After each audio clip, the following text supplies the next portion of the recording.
Assalamualaikum warahmatullahi wabarakatuh. Saya di sini mahasiswi Universitas Teknokrat Indonesia ingin menjelaskan materi tentang studi kelayakan bisnis, yaitu mengidentifikasi peluang dan risiko bisnis. Nah, jadi studi kelayakan bisnis itu proses sistematis untuk mengevaluasi apakah sebuah ide bisnis itu layak untuk dijalankan atau tidaknya.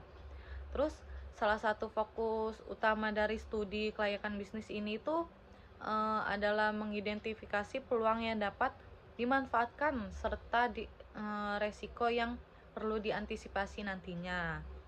Nah, di sini yang pertama ada mengidentifikasi peluang bisnis. Nah, apa sih peluang bisnis itu? Nah, peluang bisnis itu adalah kondisi atau situasi yang dapat mendukung pertumbuhan dan kesuksesan usaha.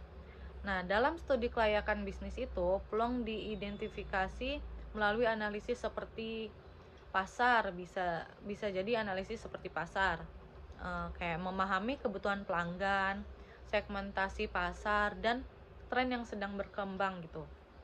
Nah, selanjutnya itu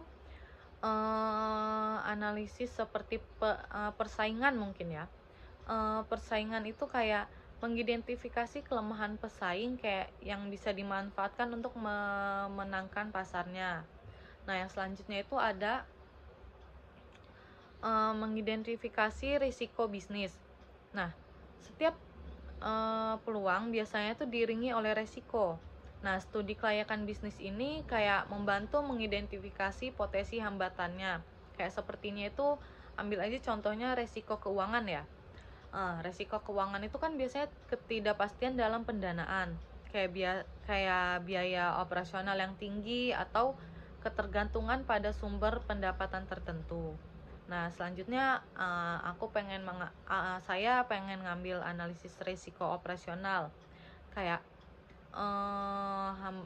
potensi hambatan dari risiko operasional itu kayak masalah dalam rantai pasok, tenaga kerja, atau kegagalan teknologi.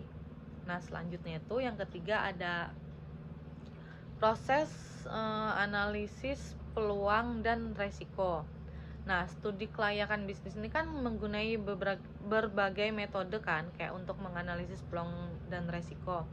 Kayak yang saya pernah pelajarin tuh SWOT, yaitu strength, weakness, opportunities, dan threats. Nah, itu. Atau SWOT gitu. Terus analisis pestel kayak political, ekonomi, sosial, teknologikal, environmental atau legal, dan evaluasi kuantitatif terhadap data pasar.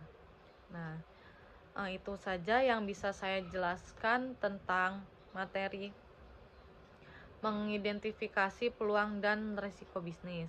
Kurang lebihnya saya minta maaf. Wassalamualaikum warahmatullahi wabarakatuh.